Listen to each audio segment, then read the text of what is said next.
नमस्कार, हम डिम्पल मिश्रा स्वागत करते हैं सबके अपन चैनल भारत लोकगीत पे। तो आज हम आप सब खातिर लेके आए बनी अच्छा सा प्यारा सा बेटी विवाह गीत। आप सब ये गीत सुनिए। अगर ये गीत पसंद आई तो सब हमारा चैनल को लाइक करें, सब्सक्राइब करें और शेयर करें।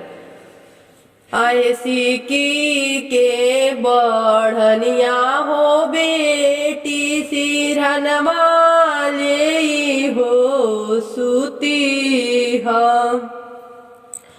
ऐसी की के बढ़निया हो बेटी सिरहनमा ले हो सूती हम। आयो तबिनु सरवा हो बेटी अंगना हो बहरी हम। अरे हो तबिनु सरवा हो बेटी घर आंगना हो बहरी हम।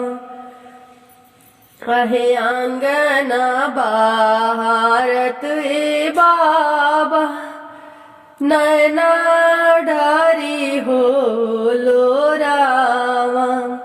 अहे आंगना बाहरत बाबा नयनवा डोड़े हो लोरावा। अय दाना हम दिहनी हो बेटी दाहे जा हम हो दिहानी।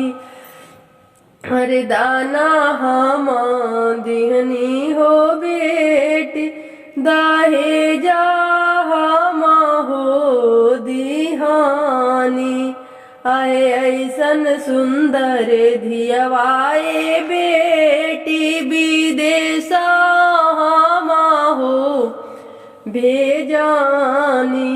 आहे ऐसन सुंदर धियवाओ बेटी दाय विदेशा हम हो भेजानी। आहे कवने कारण माए बेटी नयन ढारे हो लोरावा।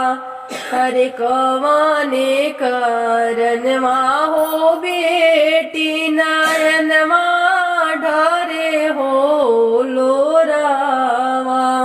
आय दाना तू दिहलाए पापा दाहे जा तू हो दिहाला।